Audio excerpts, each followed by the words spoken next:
We'll call the meeting to order at 7:07. Let's have to make through to get through with our minutes. The first order of business, we would approve the minutes from July 23rd. Those, I assume we've seen those minutes. I'll accept if there's any addition, corrections.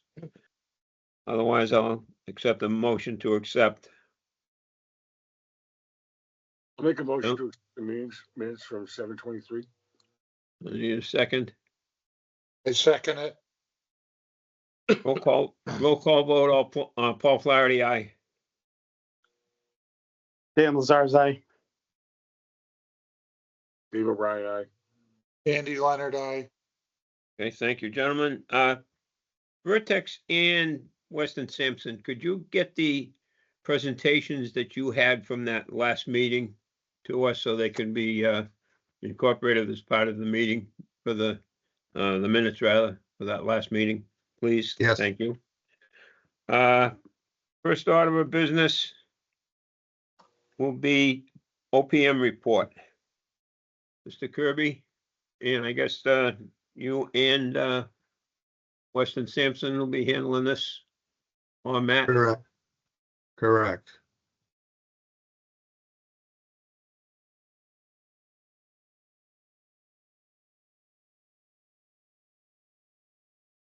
Okay, thank you, Paul. So the OPM update and the progress update for today's committee meeting since our last one, which was on July 23rd.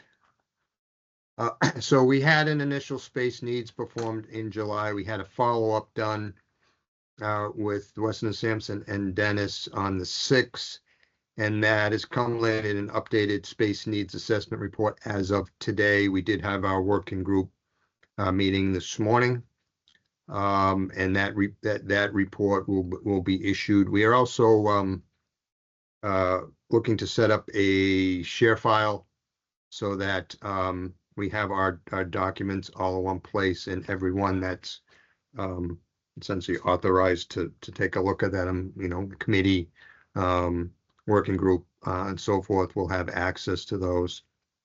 Weston Sampson also did a vehicle and equipment inventory on the 23rd of July, which will be part of the space needs assessment. The hazardous material survey was conducted on July 28th. And the existing buildings survey dimensioning was conducted on August 6th by the Weston Sampson staff. And then tonight, Weston Sampson has some schematic design site plan options for review at this meeting. Our schedule look ahead, we are going to continue with schematic design plans. Like I said, set up a SharePoint or some other such file for documents.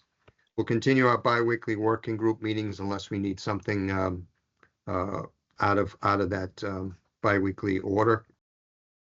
Building hazmat survey report, we expect the report this week. The existing building condition survey is estimated about 95% complete for a deliverable. The geotechnical survey borings are going to be conducted on the 26th and 27th, which is Tuesday and Wednesday of next week. Geotechnical test pits, which will be assisted by Dennis and his DPW staff, right now is to be determined, but it's sometime either next week or the following week.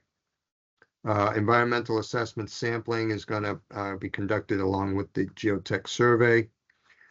We have a select board meeting scheduled for August 26th, and probably the next one, which would be September 9th. I got another slide on that further on down. Informal meetings with town departments, boards, and AHJs as required was scheduled or planned for September timeframe, with the SD cost estimate in October.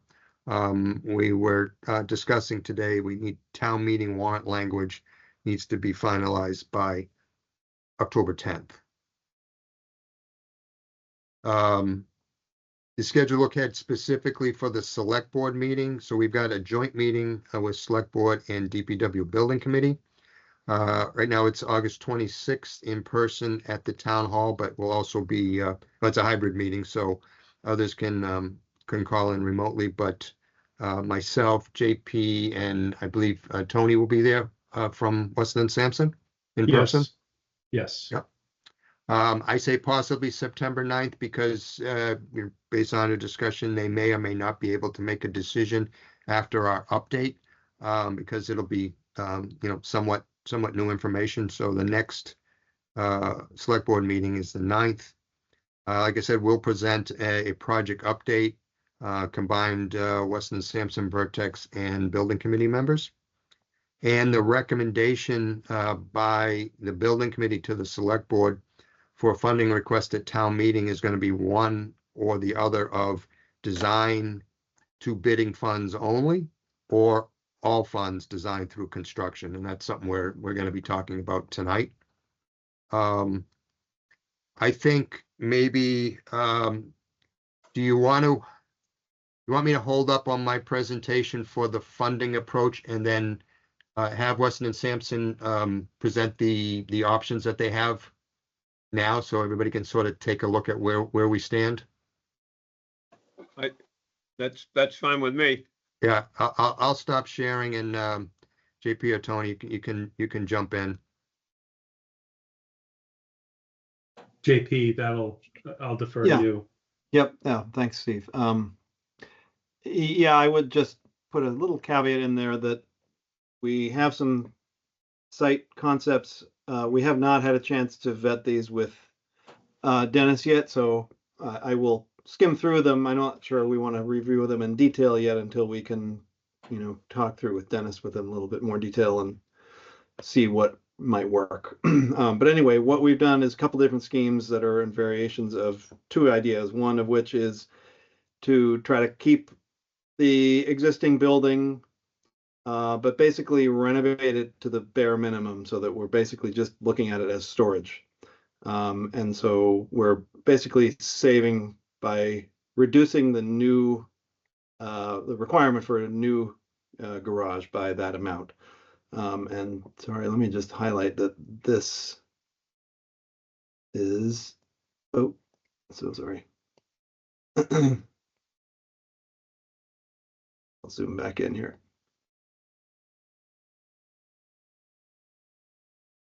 That represents the footprint of the existing building there, the red square. And then this is proposed to be all new construction in this case.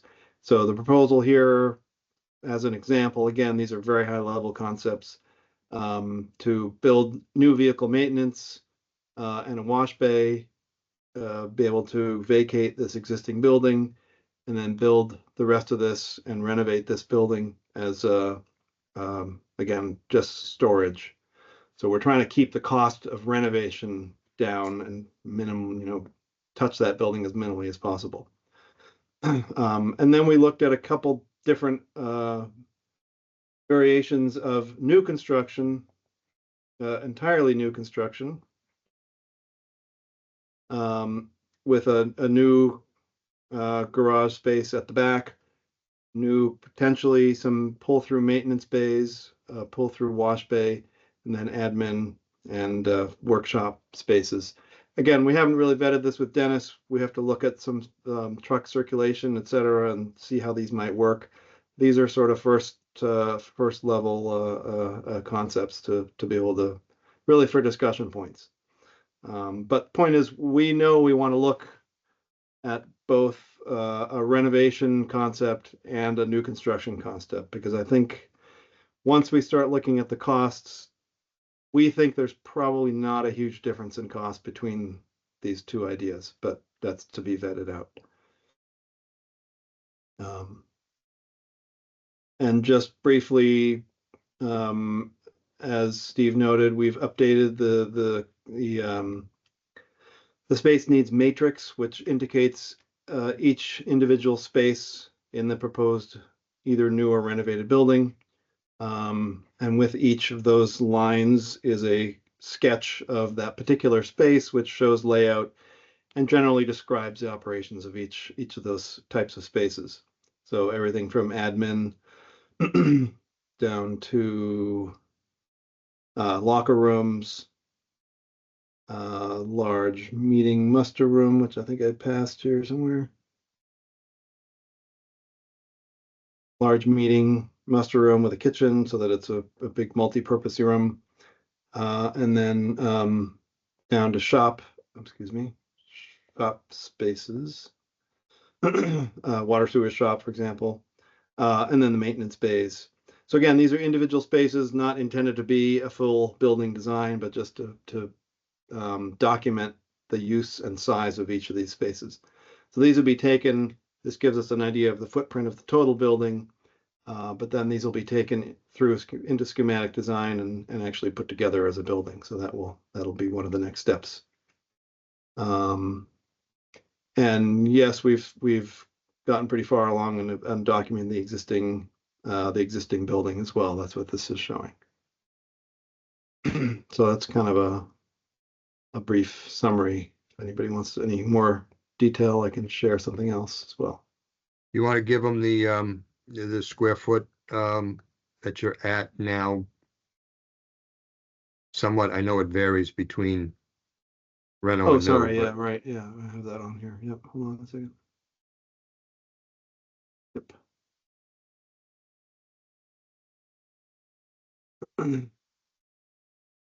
Right. So the last study done in 2020, we were at about 28,000 square feet. And we're currently at about 30,000 square feet. And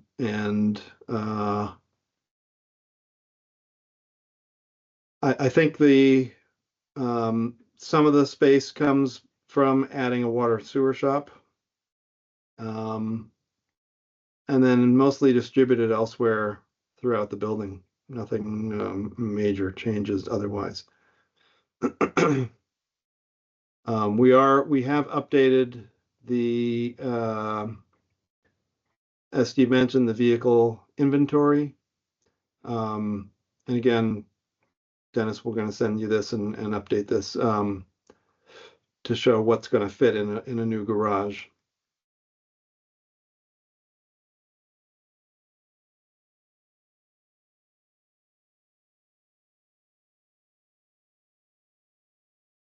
so the future space for vehicles is accounted for? It is, yeah. I got to vet this a little bit more, but yeah, we have space for a few extra vehicles in here. Okay. This is not necessarily laid out the most efficient way at the moment. It's got some equipment, smaller equipment in here, obviously, that takes up more space than needed. So this is an illustration of how this might get laid out.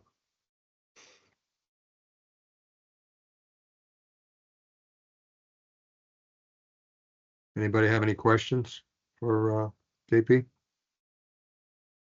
Yeah, I have a quick question about the vehicle inventory. Are you going to provide essentially an efficiency evaluation to look at that, and like I said, aligning it with our current fleet, the vehicles that actually, like I said, most of it is indoor, but I guess some of the questions that the previous feasibility committee had talked about, certain vehicles, like we have surplus vehicles, for example, that they can be under a canopy as opposed to in a heated garage. So Mhm. kind of interested to find out ways that that's going to be done in the most efficient ways possible. Sure, yeah, that makes sense. Yeah, we have the vehicle inventory. I don't have it up at the moment, but and on that will indicate which vehicles are located inside heated space, which could potentially be under a canopy, and which would not have space indoors. And yeah, the priority would be the larger diesel and diesel trucks and any vehicles with hydraulics, particularly as well.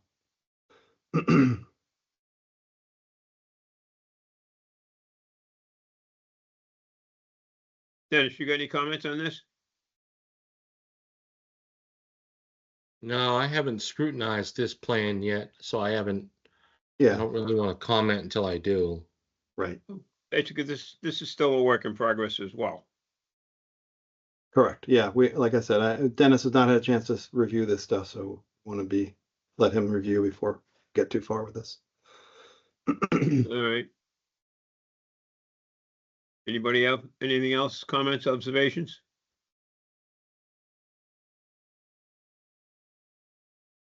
All right, Steve, back to you.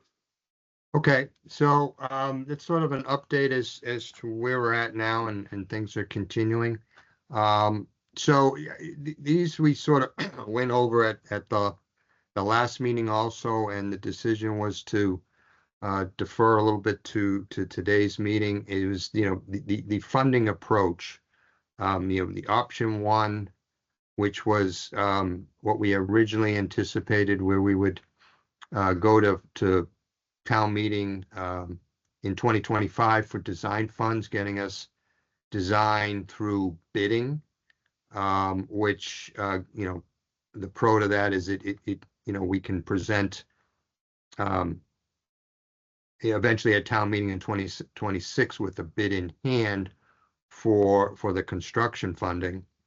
However, option two, because of the concern with competing projects, was to consider going to fall town meeting of 2025 and requesting all funds, design, bidding, construction, and closeout. That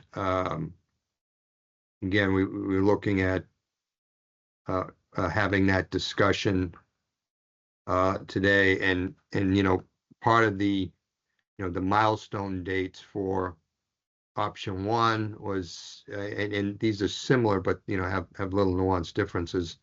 If we were going just for design to bidding funds on November 4th, I'm not even sure if that's the town meeting date. We would have November to May roughly to do design, bidding, permitting, and community outreach could be done from January to May for construction, and then we'd go for construction funds with the bid in hand May of 2026, then move on to construction and closeout. If we go with the option two, again, we would really need to push our community outreach, which we do for design anyways, but we would need to push it harder, September to the town meeting now this year, going for all the funds. And obviously we wouldn't have bid in hand. These would be based on estimates and sort of high level estimates. And then if that's the case, then we would have all our appropriation. We would then need to do our DD/CD pre-qual bidding and permitting from November to May of 2026, and then go out for construction. Again, it would sort of roughly come into the same time frame, but we wouldn't have to necessarily prepare or worry about town meeting in the spring of 2026. So and that we can jump to community outreach after that. I think maybe that's probably one of the main things for committee discussion tonight. We with respect to that, we had earlier talked about doing something on Heritage Day, and I've reached out to the powers that be for that, and we have we're in line for a spot on the common for that. And what we come up with to pass out and make this presentation a very informal presentation to anybody that happens to be walking by, that still has to be decided, who, what, how, and all that. But I think it's September 27th is the day this is supposed to happen. And if it rains, it's probably going to be wiped out.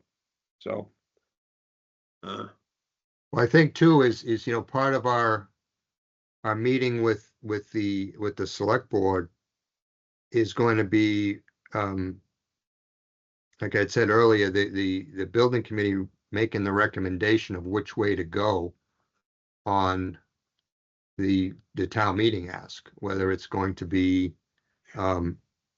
asking for design only or all the funds this coming fall. I haven't had any direct conversation with the select board, but I've led to believe, like hearsay, of course, but that at least one of the selectmen and probably two could be amenable to going for the whole ball of wax at this at the fall town meeting.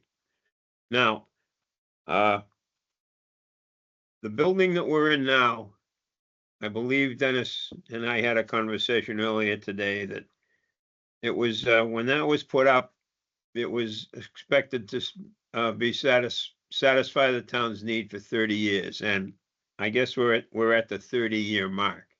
All right. My feeling is if we don't get it now, we're not going to get it.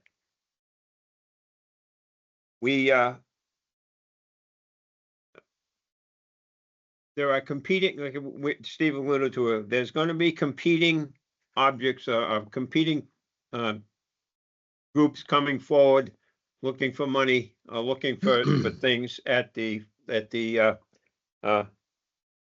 fall town meeting.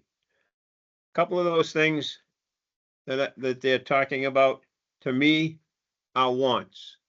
And at this point, you have to separate your wants from your needs. And I don't think anybody will disagree that this is a need.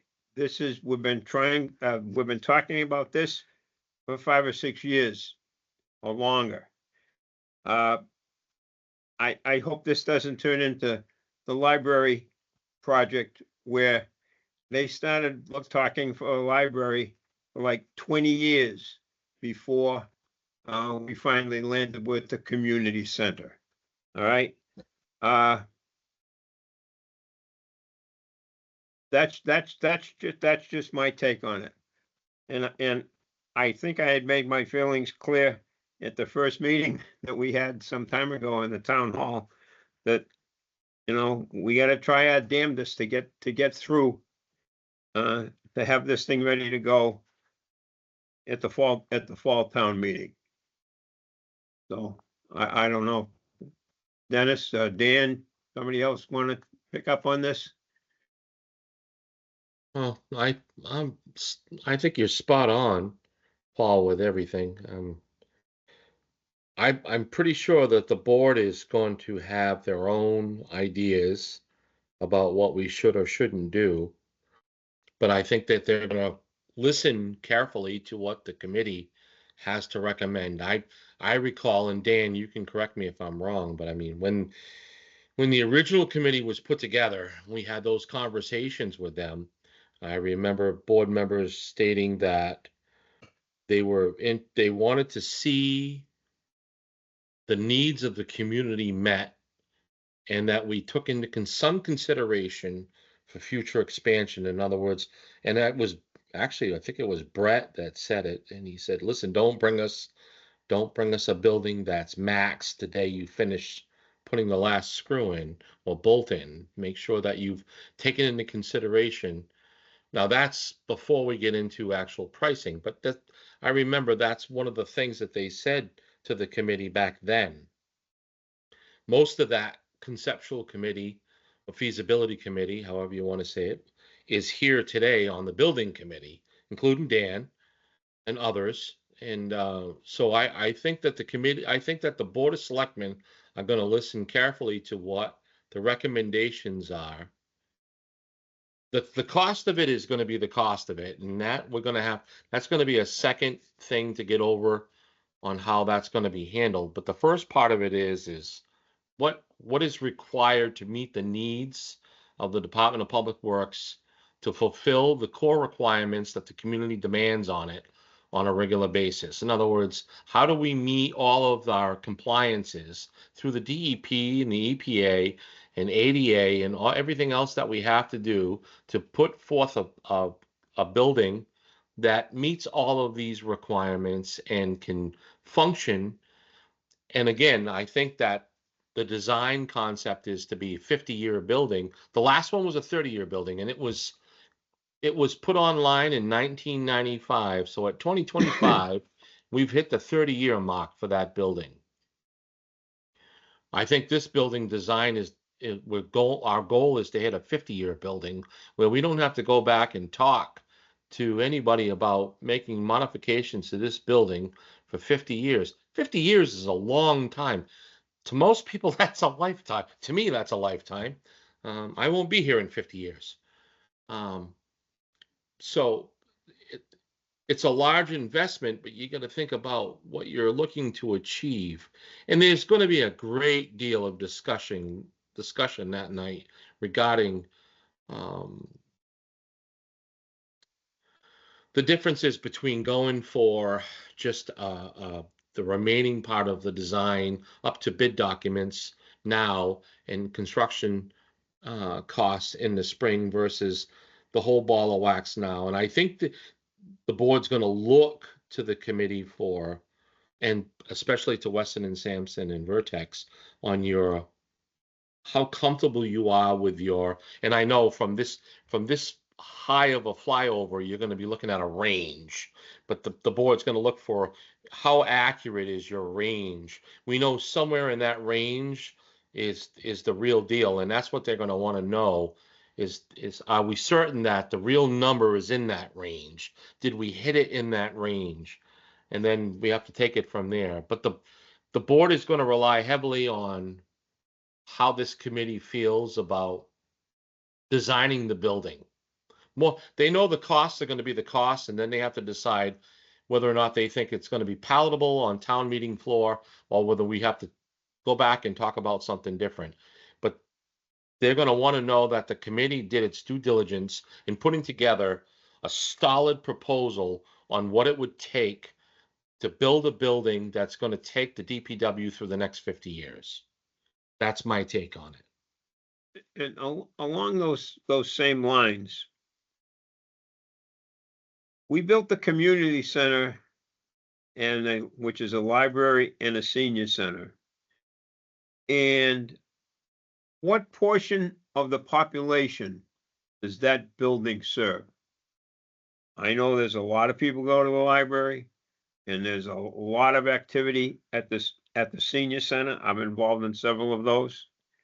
I know, and I've said it several times before, that nobody ever envisioned the increased traffic that building was going to generate. But still, the percentage of the population of the town of Upton that building serves is minuscule when you think the fact that this building that we're talking about, the DPW facility, is going to serve the whole town. Everyone is going to benefit by it. They may not think they are, but it's going to benefit the whole town, because your equipment's going to be kept there. It's just the basic nuts and bolts of the infrastructure of the town is going to be operated out of that building. So it's, again, are we building this for a small surface of the percentage of the population? Negative. Everybody in the town is going to benefit from this building.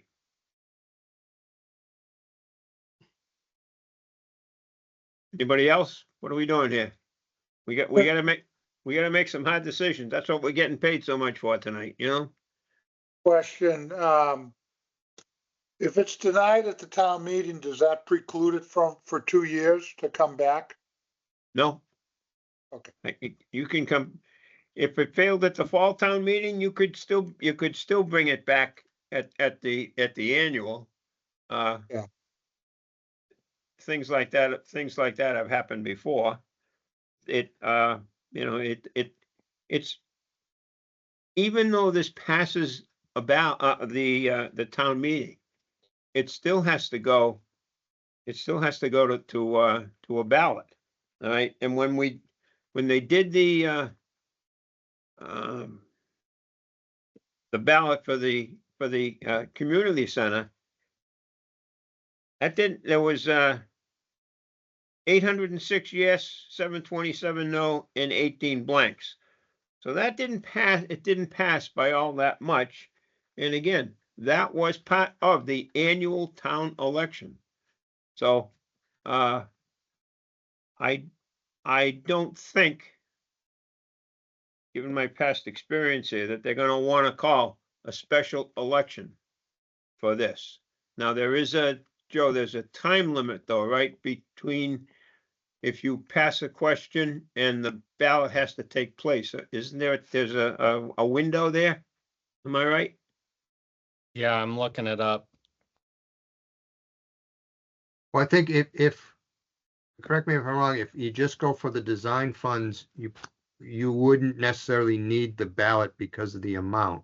That's If we're right. going for all the money, that's where you need the debt exclusion election within That's true. usually within a certain amount of time. And I think it varies between municipalities of what the time frame is. Sometimes it's short, sometimes it's a couple months.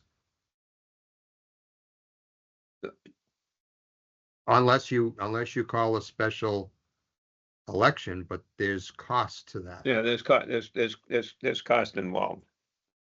And special elections generally do not bring out a big turnout. And again, it depends what the question is. Paul, I'll jump into the conversation. Two things. I don't feel like there's information here for us as a committee to make any recommendations. Looking at the brief update today was just, a schematic design with a round number about 30,000. I know that the feasibility study was broken into 2 phases. I think, you just got to get the pieces from those 2 phases and the program in that's going to keep the DPW, whole for many years to come. Dennis, I wouldn't say necessarily a 50-year building. I think it's hard because when you start, putting a time and a target on that, I don't think any of us want to get in a conversation or discussion about justifying, past a certain time frame, because you're going to get into build out and all that kind of fun stuff. I think it comes down to is, I think we want to make sure that what gets developed is a design that is going to be operationally effective and efficient, doesn't box us in to any real space challenges and constraints. I do think the vehicle inventory is, the key to that. I go to work every day like the folks at Weston and Sampson, and I'm going to say it because the school district this year, if you want to talk about project budgets and community asks and competing for dollars, they were pretty thoughtful about being fairly strategic about getting what they really needed, but also showing some modesty or some restraint. So I think we're going to be in the same boat. I don't think it matters whether it's fall town meeting or annual town meeting. I'm just going to say it because I think I was saying it earlier this summer to this larger group. The economy's not that great in New England right now. It really isn't. That cuts 2 ways. People aren't going to be too excited about voting to raise their taxes. So that puts a big pressure on us to actually we're going to get pressed really hard to justify the need. And like I said, I'm going to work every day and watching organizations have even big endowments being really thoughtful about every dollar and every square foot they're putting in, and then more importantly, paying attention to the other costs. Is energy costs have been outrageous, and we have an aggressive energy code and an energy cost issue in New England. We're amongst the highest in the country, so we got to have that piece kind of figured out, because I sure don't want to be the person that was on a building committee that didn't factor in how much it's going to cost to operate the building year over year. So I think we need to have a few of those items. They don't have to be sorted out, but at an SD level, concept through SD, we need some of those answers. to really prove that, we're not building, a backwards looking building from an energy performance standpoint. So you get into, and there's a couple different ways to go about doing that, but, and then I think I'm gonna just go back to the whole thing about, I don't see it as a dollars competition. I think we need to have our messaging be about how it fits in, that it is an appropriate capital investment. It's definitely a need. There's no question about that. And that it fits within what we're expecting the taxpayers, your pie chart in terms of debt exclusion and taxes, including the things that we, are coming in the near future. Like I said, we're going to get pressed a little bit because we've talked about for a long time about a 5-year capital plan. I want to make sure that we don't get ourselves in a situation that we don't have those things pile on the radar screen, just at least what's coming. So I don't know what the debt exclusion number would be, because we haven't even talked about a cost yet, and so it's hard to make those decisions, because I don't think we're making an informed decision. I don't know if we can, between now and that September meeting, get a few more of those pieces of information to really start to show that we're done the due diligence and sharpening the pencil and building the building that is absolutely a need for many years to come, but can check some of those other boxes off. I'm also thinking that one of the advantages going forward, given that low backlog, hold on, I gotta plug my laptop in or I'm gonna die here. But is that I think we're gonna have a very, very competitive bidding market fall into spring. So I think we're gonna want to have to answer that question. This community sits right next to Consigli's headquarters. We have a lot of pretty sharp and talented Consigli people living in our town that are our taxpayers. So I kind of look at, like, we got enough people in our town that can ask some really thoughtful and pointed questions. And I think as a committee and with our design professionals and our owner's rep, we need to be prepared to answer those kinds of questions.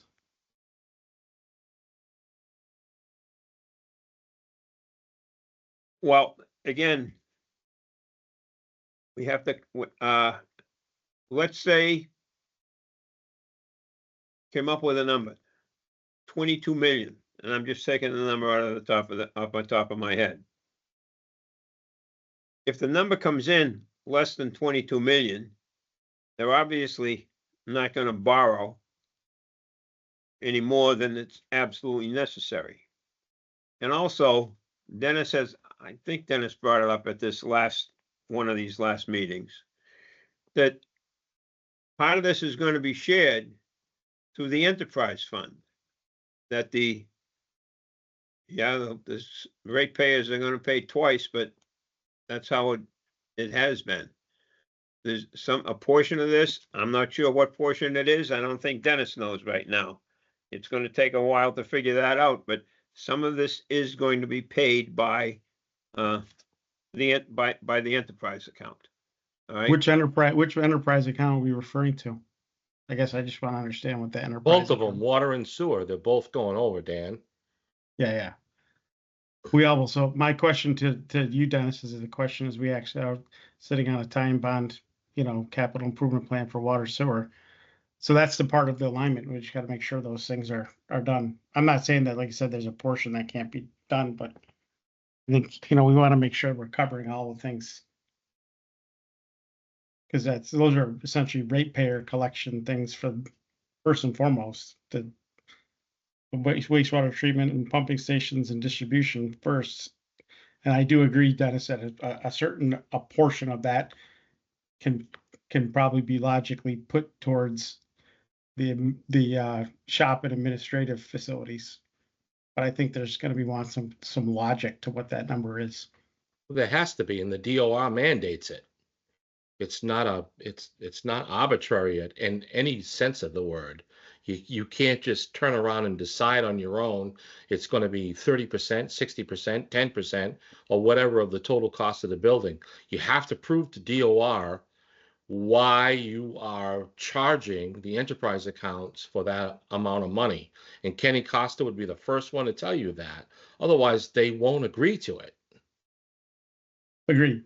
That, like you said, that's the part where, Paul, you're talking about funding. I think at the end of the day, I don't think I think the sizable amount of the funding is gonna be the debt exclusion.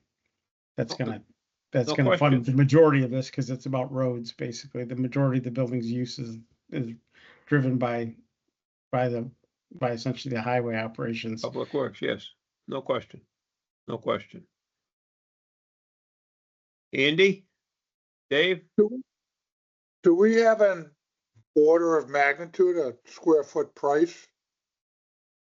Just to get us in the ballpark of what we're talking about?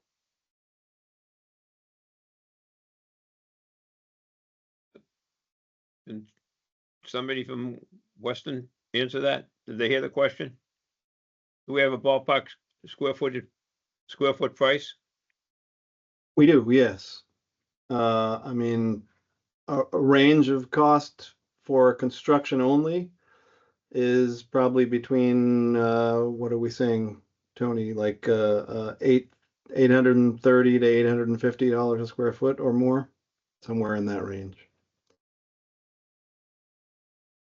Construction cost only. Correct. That does not include soft costs, which would So be that's an about, additional- yeah, so, and this, I mean, this, of course, you've got to, again, we've got sort of a couple of options for design. One is all new, one is some reuse, which could temper that a little bit. But, if we're in the middle of that, that's 25, a little over Million. 25 million Correct. construction costs. Then you're gonna add 20% for soft costs. 20 at to least. 25, but let's say 20. You're at 30. You're a little over 30. So our range may be 30 to 32, depending on what the final design is. What's the last, if I could through the chair, Yeah, to Go ahead. Weston and Sampson, what's the last couple of DPWs you guys did? In Tony, the you wanna area? address that? Yeah, I mean, as far as bidding, Bill Ricca, it's a little bit bigger, considerably bigger than this. We bid last fall. Got pretty good pricing for that, but it was over 800, I believe. And to be honest with you, Dennis, I don't have great information on overall what we've seen that we can get you that, but JP, I don't know if you know better. Yeah, I mean, last one that was finished last year was, we had Marshfield, which actually also bid fairly well. What about Tewksbury is also pretty big, right? Tewksbury was bid a while ago. I don't know that I would Okay. say that was recent, but Duxbury bid within the Oh, sorry, last Duxbury. 6 or 8 months, and I don't know the specifics on that. But we can get you some of those numbers. And we do track, I don't have them off the top of my head either. I don't really have access to them, but we do track average bid prices for all these projects. And that'll be a helpful metric for us to show you. In your current design, gentlemen, Mhm. you have, let me rephrase that. In your current design that you have for the facility, what do you have outside? What's not in the building? Plow blades, trailers. What's not in the building? Sorry to put you on the spot like that. That's a tough one, I know it. Well, no, I mean, I think we have the majority in there at the moment. So we have the cement mixer, the pull behind compressors, all of these items are in the building? Yeah, I believe so. I Okay. do want, this just came out today, so I do want to be careful that I haven't had a chance to review it in detail yet, but I believe everything is fitting in there at the moment. I mean, that we've sized it to fit all that at the moment. So I mean that with a bit of extra space. So now it is stacked in there pretty tight, and Yeah, I get given it. But yeah. I'm thinking about something that Dan said earlier about, making sure that we scrutinize ourselves hard enough where Mhm. if there are items that don't absolutely have to be in the building and it's not going to be a detriment to their remaining useful life, that we're not spending $800+ per square foot to keep them in the building. That's all I'm thinking.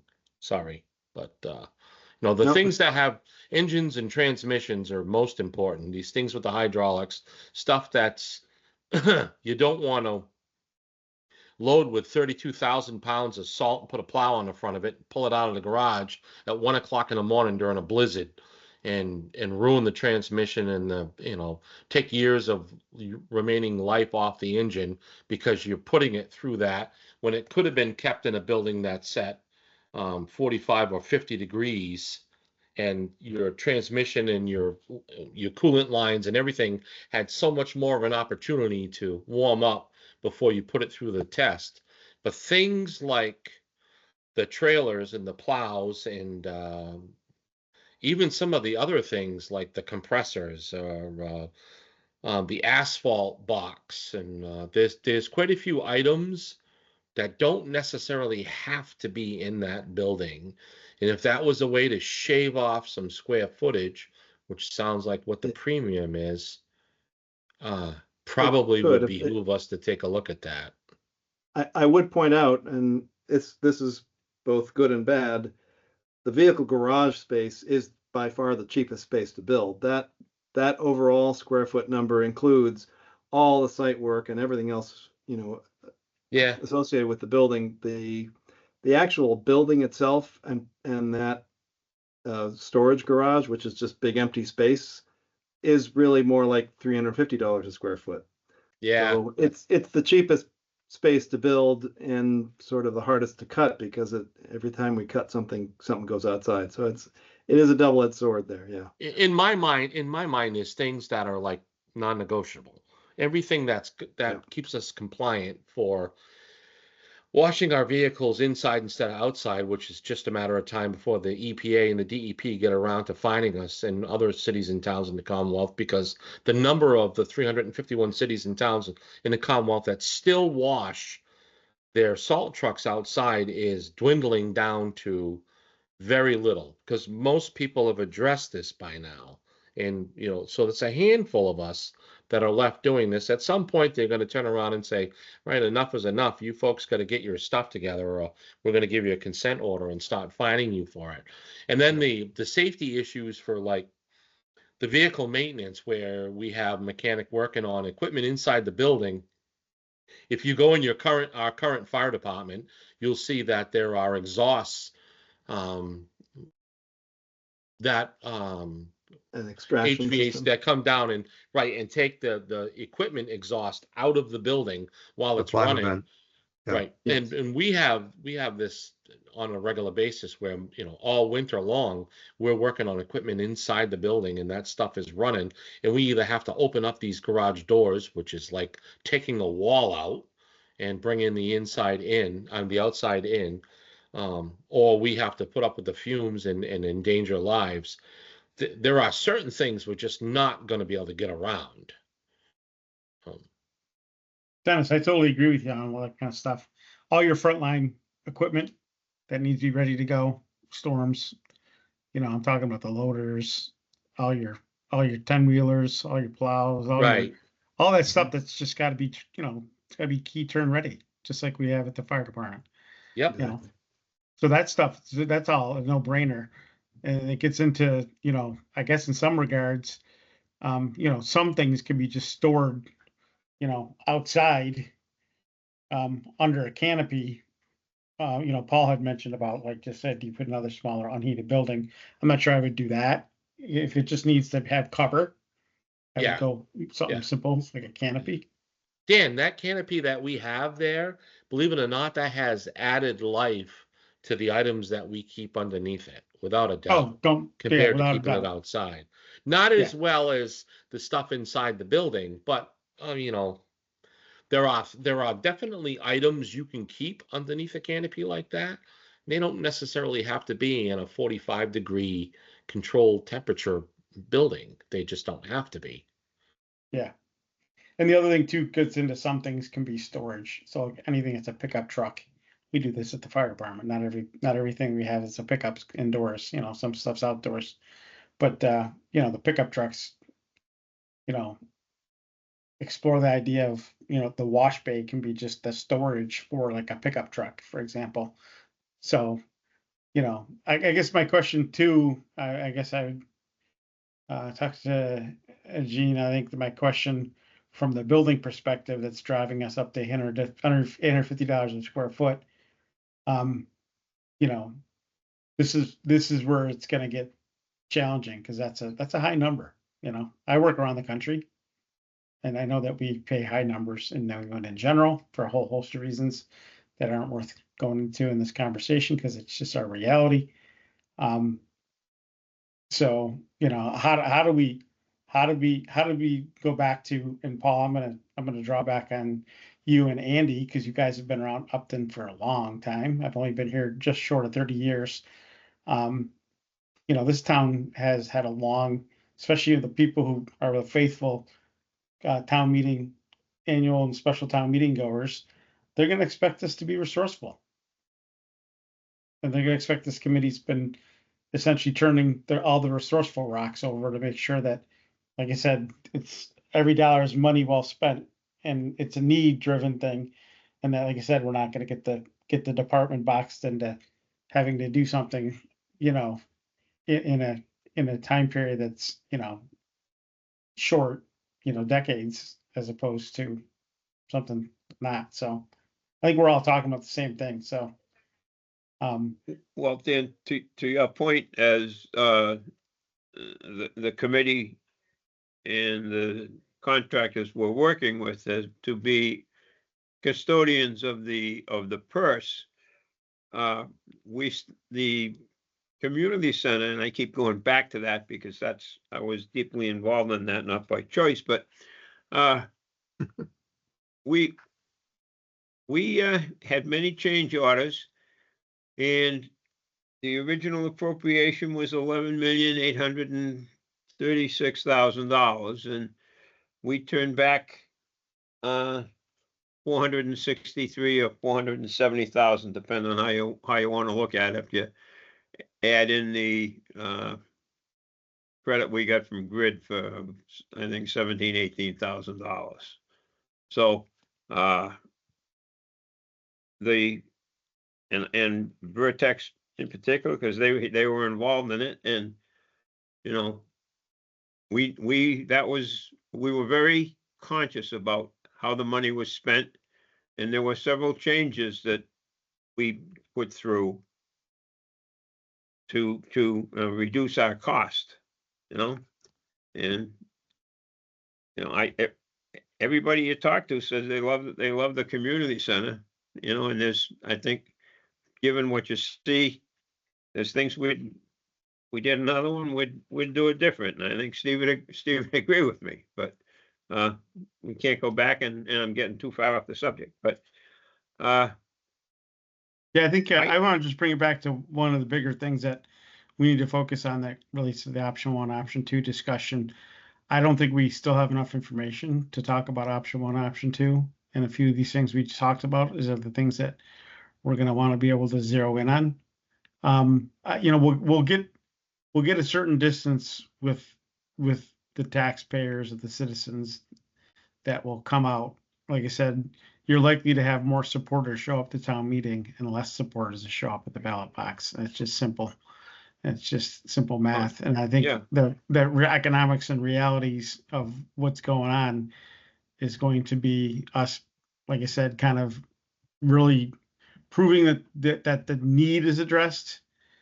And if there's something that's a want, it's because it's going to provide value in future energy savings or operational efficiency in the DPW operations or something along the line, or a shared service that's serving, to your point, I'm not as much concerned about every citizen because I don't think most people aren't going to relate to that. But if there's something that's from a shared service standpoint, program wise, that becomes, it's like, hey, this is going to help all town departments because we've thought through and make sure we're capturing things. I think those are the selling points that are a lot easier to bring forward, both at a town meeting floor and a ballot box initiative. And people have a fairly short attention span. You got about a page. You got a 1-page flyer to sell it. And if it's more than that, you're going to start overselling and probably not be successful. Joe Layden and Steve Kirby both had their hands up. Go ahead. Yeah, Joe, go ahead. Steve and I are fighting for the attention here. Go, Joe. It's all yours. So one of the things, and I had texted this information to Dennis and Paul, and I'd like to just throw out for discussion purposes a third scenario. So just verifying with documents on DLS, Department of Local Services, we'd have to hold a special election within 90 days of the conclusion of special town meeting for that debt exclusion. So number one, you're already calling a special election. If it's done at annual, the deadline is September 15th, so you have more time. But we know that we have an election pretty much the following week from town meeting. This got me thinking as far as it's sort of a middle ground that there's a lot of stuff that would have to be done for town meeting. If we were going to do the full kit and caboodle, I'm talking about special town meeting. That another option is calling a special town meeting, and this is where it's just an option to lay before the select board. Say in February, it's singularly focused on DPW, gives you additional time to focus in on the need. A special election is still going to only get a subset of the people. So it gives you a little bit more time for the public outreach to identify the need, to work on numbers. If we're primarily concerned that having this project along with school needs, everyone could say no at annual town meeting. Just too many things on the docket. So I just wanted to throw that out as another sort of midpoint, because if you're, depending on what you're shooting for special town meeting, because it requires calling a special election anyways, focus it on a special, and the town's done this. Paul, town's done this a number of times, primarily for open space preservation, but they've had special town meetings where it's singularly focused on a specific project or property, like in that February timeframe. I will agree one thing. There's an awful lot of moving parts here. There's an awful lot of moving parts. And let's say town election is first, second week in May, something like that. Yeah. So you had March, April, May. You could do something in March and have it go to the ballot. And are you going to get repercussions saying people you're trying to, why are you doing this now? Why don't you put it on the annual? So your point is a good point, Joe. It's well taken. And, you know, I've been very outspoken in the fact that, you know, I think we go for the whole thing, but you know, it probably isn't going to take too much for me to change my mind. Mr. Chairman, I think our two partners here, Vertex and Weston Sampson, they'd be much more comfortable coming forward with a more concrete number if we just went for the schematic design and stuff at the fall town meeting. Well, I think- that a I fair think statement? Yeah, I think, Paul, I mean, well, that's what I wanted to comment on, and I think I had made my opinions, previously when this first came up. And I think, based on what Dan was and everyone was saying today, for the amount of information that is going to be necessary to get out there and to get to the committee and get to the select board for this fall, we're running out of time to put that all together.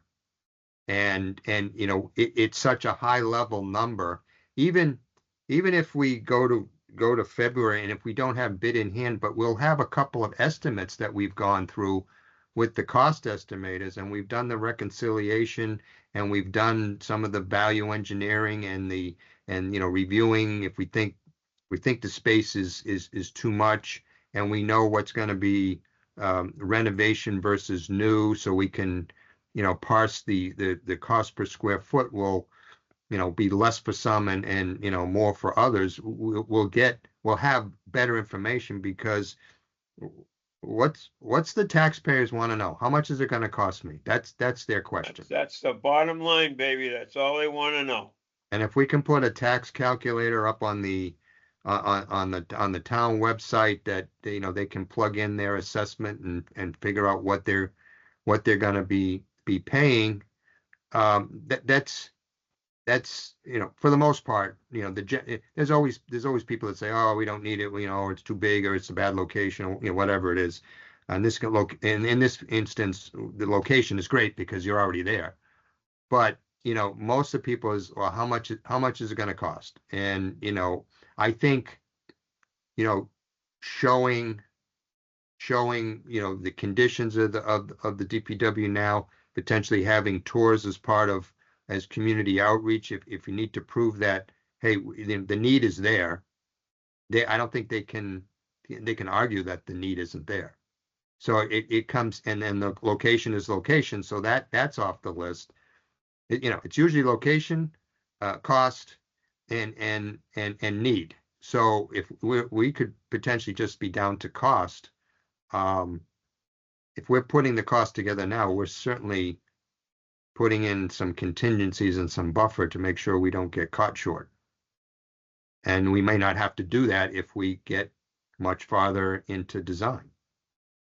And like I said, have something to go to the third-party estimators, and then and come back and review those. If we can get a DD and a CD estimate, like I said, even if going in February is a little too early to go out to bid, we can get 2 rounds of estimating in, and give more information to you, to the taxpayers, and to the committees. Well, if I put my finance committee hat on, let me change hats. If somebody a town department came to the finance committee and said, we need $48,000 because we think it's going to cost this, and we're going to say, oh, you think it does? No, you come back with real numbers, and then we'll talk about it. So, am I shooting myself in the foot on this committee? Probably, but again, Dan and I probably don't agree on this, but the need is great, and I think we only got one shot at this. Now, you can make the argument that if you only get one shot, you got a better shot at that if you got all your numbers lined up. I don't know. Dennis, I know you're a big you're a supporter here of going for the whole thing, and I am, but I also know that there's a lot to be done still, and the clock is ticking every day. And the last thing I want to do is rush into things with incomplete data, or changing things on the fly, or putting doubt in the residents' minds by our actions because they seem chaotic or sporadic, or I want to make sure that we've thought things through completely. I definitely want to take a harder look at everything we're putting in the building. I spent a lot of time working with Weston and Sampson on office space and office requirements. Some of the break room stuff we talked about in more detail.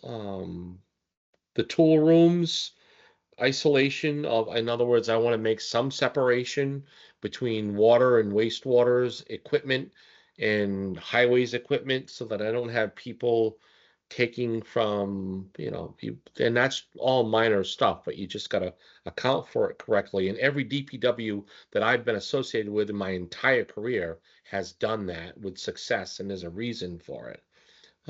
But I do say that I have not spent a great deal of time taking a look at the big space and all of the pieces of apparatus that we're trying to put in the building. As much as it is nice to have everything in there, it's not necessary to have everything in there. And I want to go back and take a look at the accounting of everything and the inventory and just see. I want to feel comfortable that we've taken a hard look at that, and what we're putting in the building, we can absolutely hang our hat on that it definitely is a cost benefit for it to be in there versus putting it under a shelter.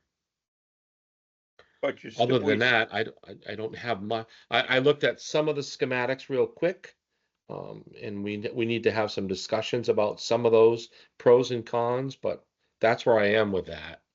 But then it And should I still don't have to know. have some expansion. I think that, Mr. Chairman, I think that you probably, for the selectmen meeting purposes, I think that the committee is probably just going to be able to offer them a solid update on everything that's transpired and brought us to where we are and the progress that's been made, which is a great deal. And I don't know that you're going to be able to do much more than that. I think the time is getting away from us. Have any idea of what we'd be looking for the schematic? I know we've talked about numbers, but again, we had the Paul, can put if that I together. understand you said, are you guys gonna have a draft schematic design? What does our contract with you guys say from a deliverable standpoint on our schematic design? Joe, do you have that handy?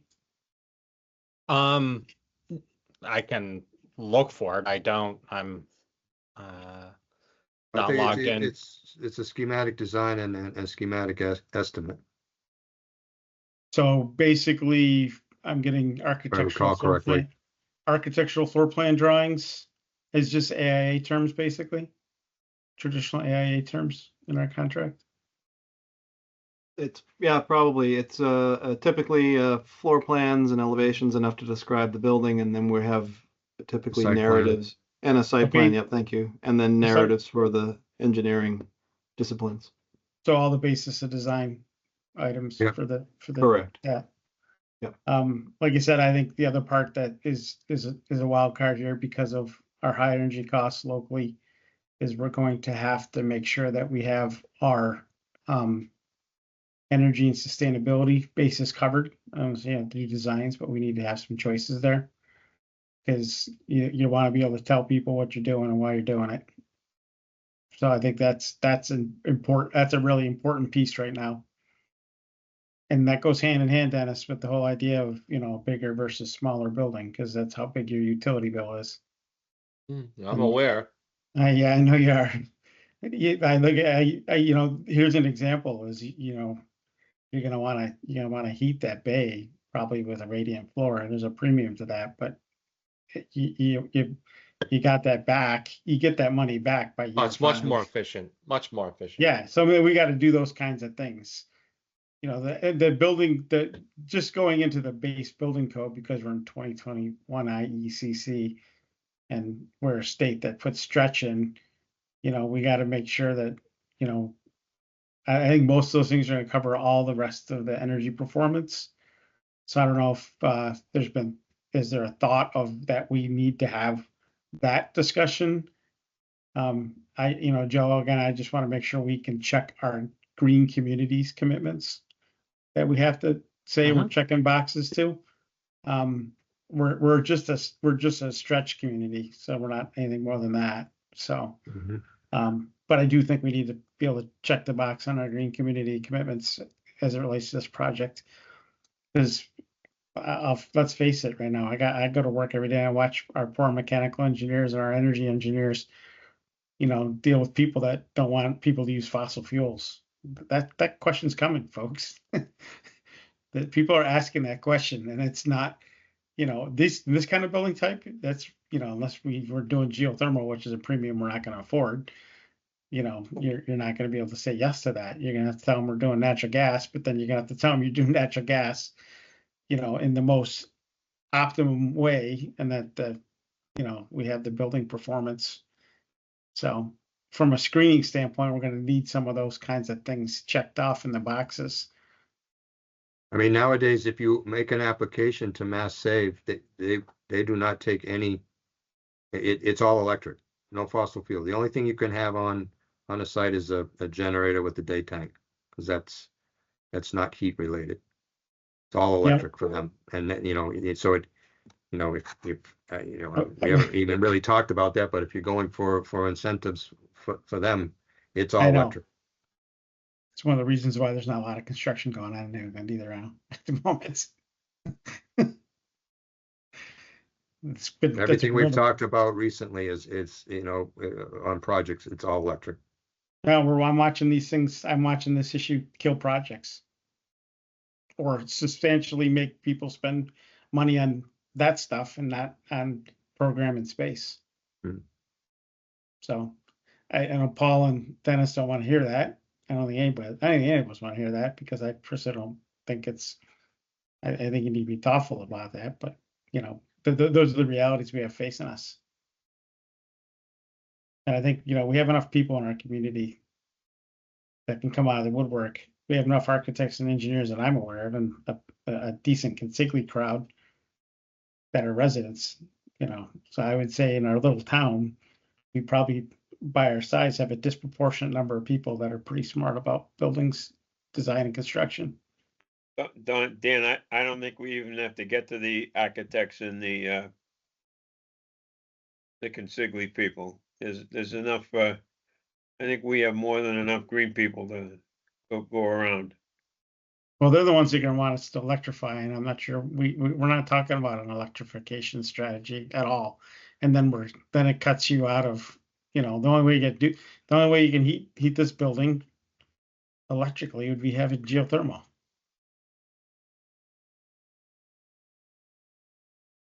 I can't see that happening. Not unless they're gonna give you a grant that somebody will pick it up Upfront costs for are you. way too much. You can look at those on school projects, but these smaller projects, it has it's not going to do never it. panned out. I don't know, Tony and JP, whether you've done any DPWs that have gone geothermal? Is there one or two, Tony? You're muted. You're on Tony. mute. And I was not. I'm only aware of one, and I was not involved. But Was it somebody large mentioned earlier facility? there's a premium. Yeah. Yeah, we'd be drilling some decent sized wells to make that work here. Yeah, We have the land and space to do it, but there's a premium to that. You got to pay. You pay now, and you save later. Well, the other thing about geothermal is, everybody says, oh, you drill a bunch of wells. Well, it's a lot larger site operation than just drilling a bunch of wells, because all the lateral piping has to go to your boiler plant area or whatever. So it takes up a lot of space. And as we know, we're going to be working in an occupied operating facility. So it just makes it that much worse. It's hard to do in any kind of existing building construction. My only last question related to this whole thing is, one of the few things you probably could do is something sizable solar wise, if that could be a way to deal with offsets to make sure we can go get all of our incentives and rebates in some way. Because it is big flat building, the site's got probably pretty good solar radiation to it.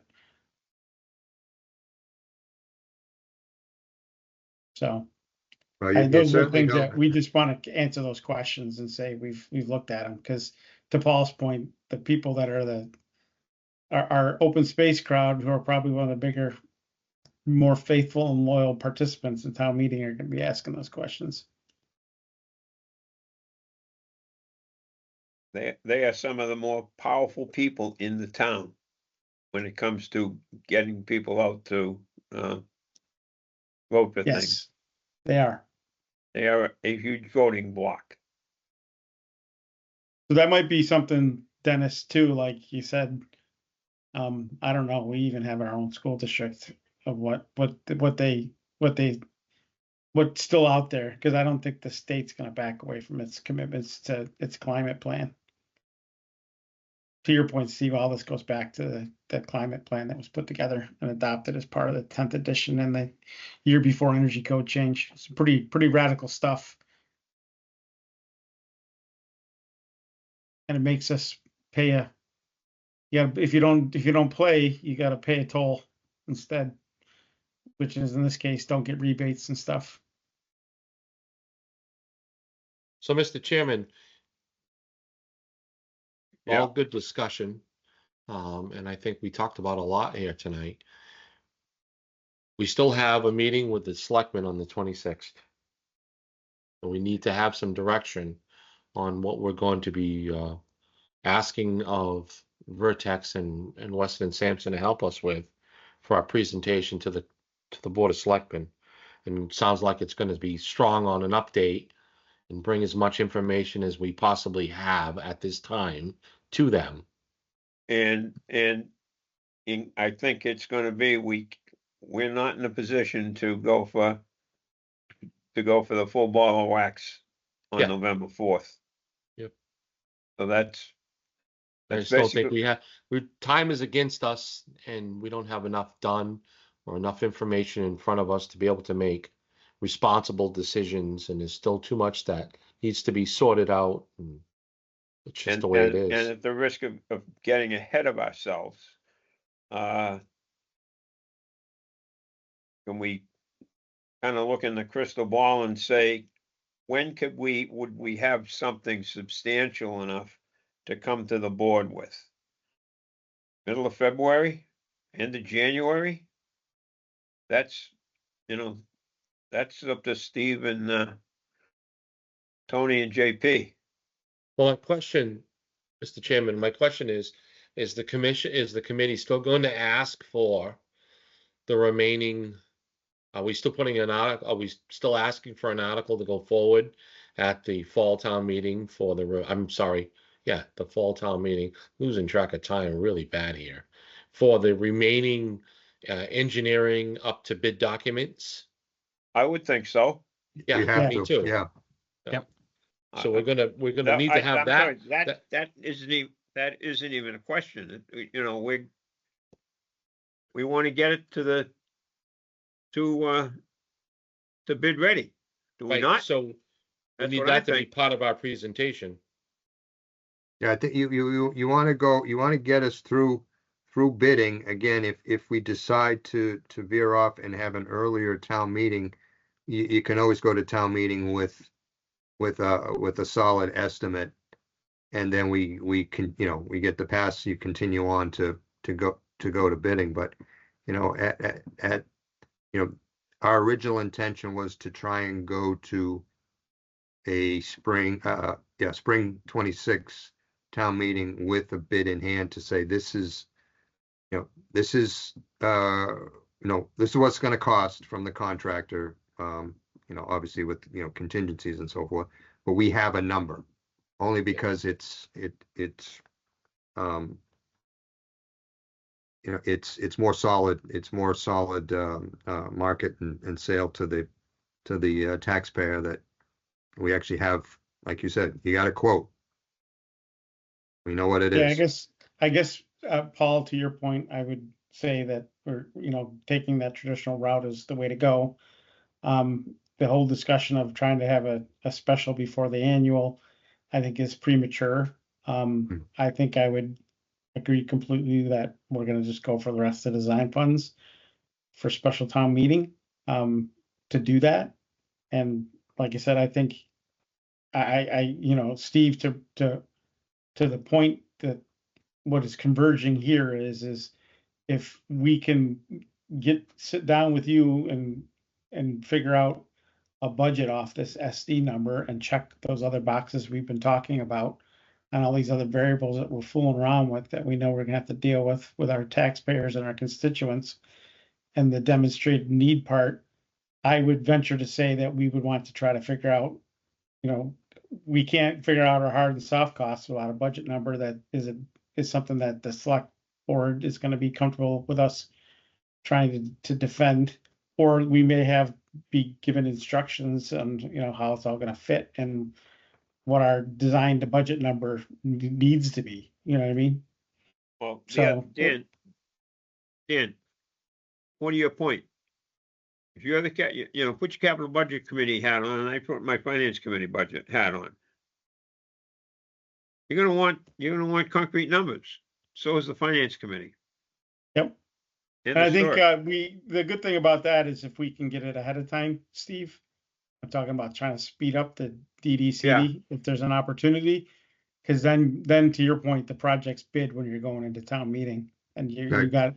And I think we have very good. I think we're going in. I mean, correct me if I'm wrong, Steve. You have the biggest view to this, but backlog's pretty light throughout New England, so I think it's going to We're- become a pretty favorable bidding environment as we go into the fall and into the winter time.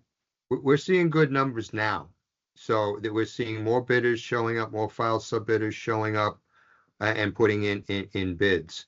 The only, the thing is you never know how long that's going to last. But right now we're getting numbers in that are below the estimates. So, Yeah, I think so you're right. You're right with the bid market. Yeah, buildings are going on sale here in New England compared to previous prices. It's not the same thing, Dennis, but didn't your Fisk Ave and your other bids come in under? Came in under. So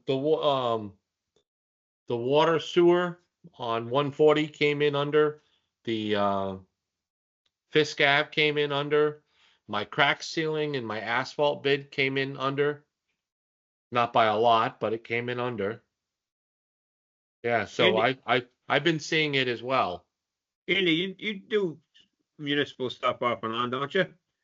We don't do municipal, but a lot of private jobs, a lot of large private jobs, but we're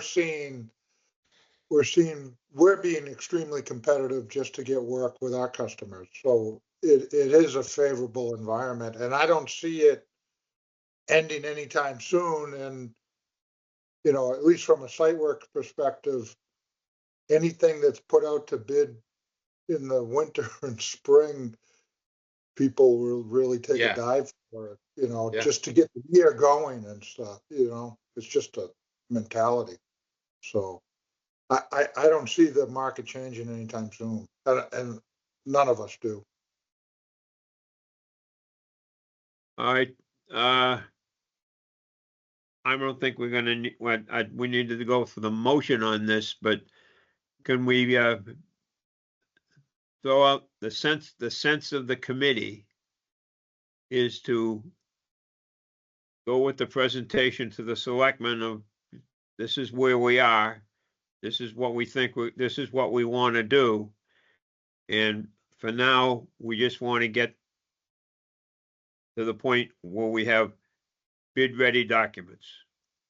Is that a fair statement, Yes. Yep. Dan? Dave? Dave? Okay, well, Dave O'Brien. He's muted. muted. All right. No, I think it's that now. Let me go one step further here while we have the people here. We had talked about doing something with the Heritage Day. Is there some way we can get some material together? You know, just like a handout? It'd be nice And- if we had, I know that, Mr. Chairman, you worked on getting us a booth set up. It would be nice if we had some conceptual design displays to show and some pictures of the current facility and some information to hand out to folks based on what comes out of Tuesday night's meeting. Yeah. You want something like poster board size? You can set up easels, or is it gonna be handouts? No, I poster- don't know what the setup looks like for this. the but easels would be great so people can see them. Yeah, it's a 27, so you got a month and a week, you said the 27th, Paul? Yes. Yeah, And we actually, we have smart boards too. So we have really nice smart boards that can be put underneath the tent and power with a generator if you needed to do that. okay. And then you could hook a laptop up to it, correct? Yep. You can split screen, do all kinds of fun stuff. Yeah, they're Yeah. good size boards. You can have the rotating, Yeah. Just have an endless chain. Yep. All right.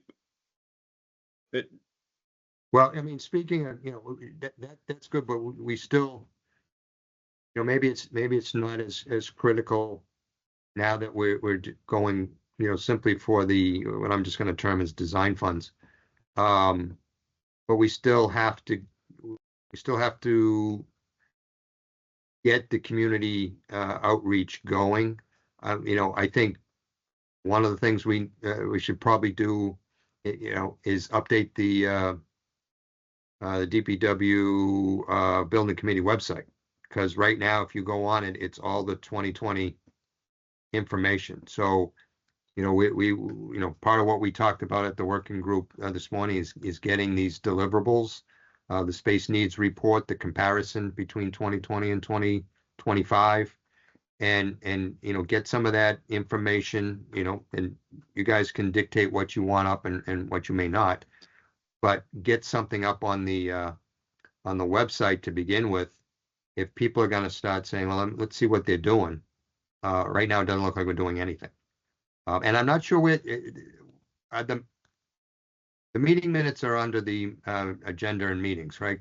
So that I think there's a link from the committee's website to the agendas and minutes, right? If I remember correctly, so they can see the minutes, I guess, and see what we're doing. But if we're going to do renderings or something like that, as long as we're all in agreement to put up, you don't want to put something up that's going to drastically change. We should start thinking about doing that, and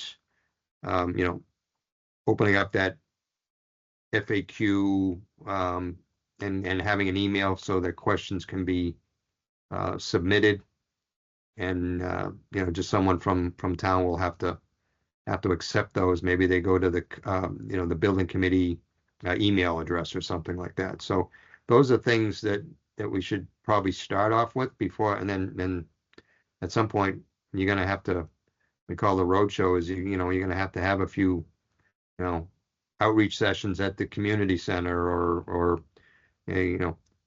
like I had mentioned earlier, do we set up some tours for people of the DPW so they see what is actually the conditions?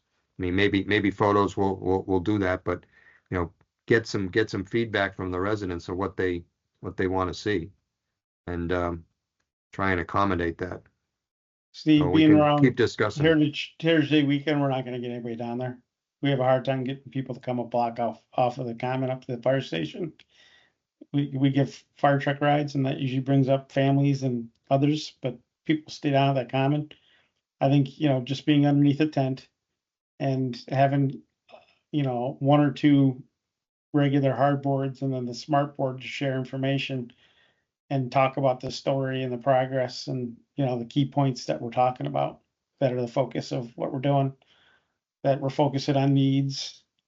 We have our eye on the ball as it relates to cost and energy and being sustainable. We got to have a little bit of a message there. And I think it's going to be an opportunity to get a straw poll. I personally, like you said, the beauty right now is that we're going to go into a great bidding environment that we haven't seen in probably 2 decades since the Great Recession in design and building construction. The flip side too, though, is that also means that people are a little more holding on to their Benjamins much tighter. So we're going to have that selling point. So Yeah, but I Dan, think, Dan, other than this group here and the group that was involved in the previous committees, who knows that we have an issue with the DPW building? no, you're going to catch all the families and stuff like that. You're going to get your opportunity to really No, but put I'm out, saying put out the now, want space. now, who knows?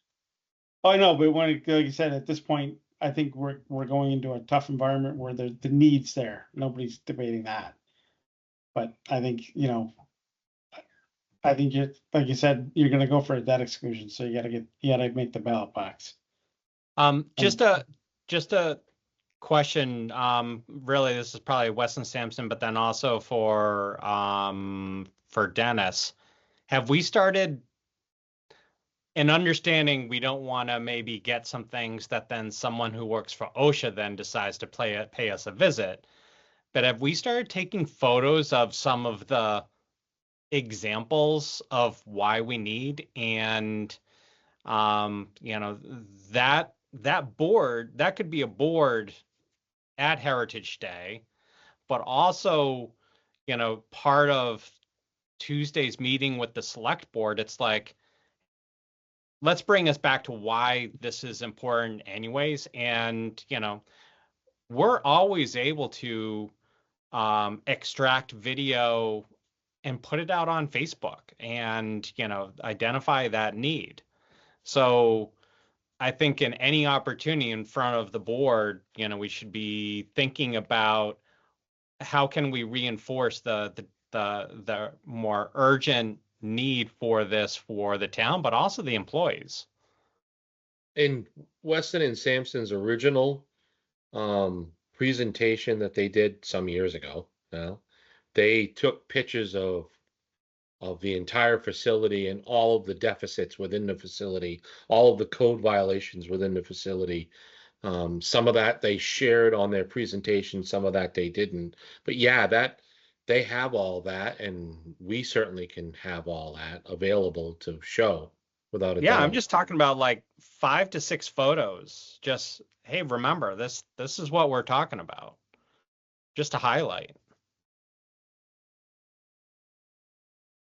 Yeah, you definitely need that because, like Joe says, some people don't know what's going on. It's going to be new to them, and they're going to ask, "Well, why?" Yeah. And I think, having been there, it's you take a few photos, they're going to understand why. Well, there were those couple of PowerPoint presentations from that previous committee, I think, that had several photos in them, didn't they? Yep. In Yeah, I fact, mean, we can pluck could someone information out of those. pick and choose from there. Yep. So, all right, that's what we're doing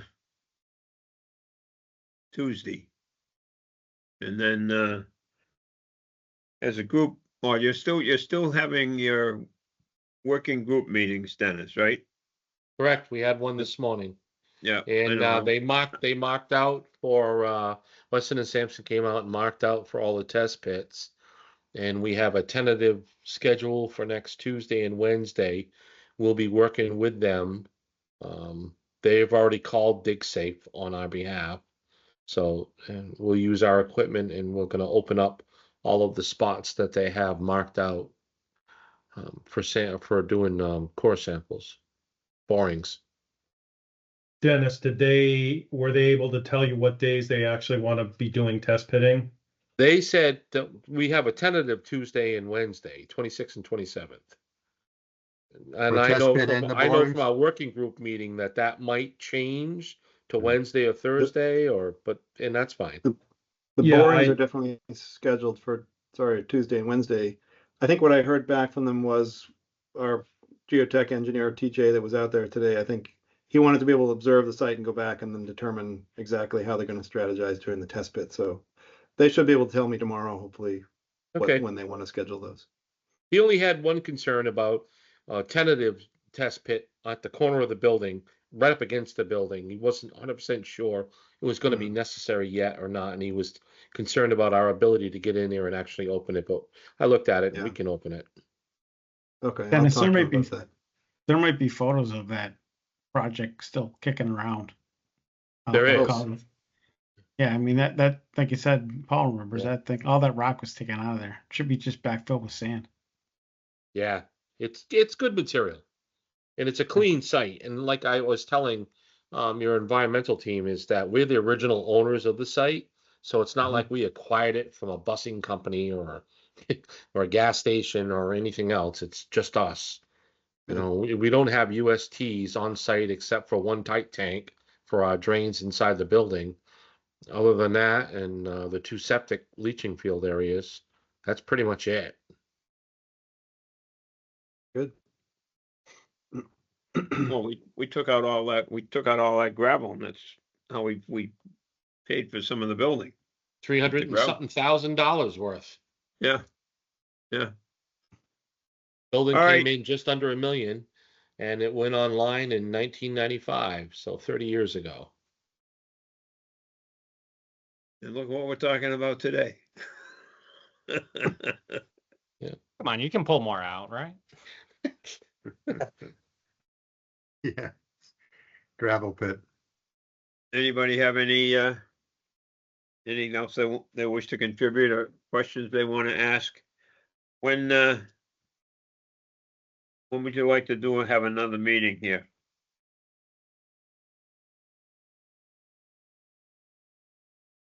Don't all speak at once. Another month, Dennis? Yes, based on, you're going to start getting some information trickling in shortly with these borings going on and progress from the design team and whatnot. So I wouldn't go too far out, especially based on what the selectmen have to say or the questions that they may have for Tuesday night. The committee may want to get together and circle back and discuss some of that. Well, you got the month is roughly the 17th. Or you could go I the would- 10th to the 24th. I mean, that's where the next, if the select board is meeting the 9th and the 23rd, you may want to meet that week before the 23rd because at least to give them an update if you're still thinking about refining the ask, because I don't think you're going to have say a dollar figure for the article on Tuesday. So you're going to want to give them an update, and that 23rd select board meeting may be an opportunity to try to finalize what the article ask is going to be, or at least getting close. That first week of October is when they have to execute the warrant. Right. So we go the 17th. That'll keep us on a Wednesday. Yep. Schedule.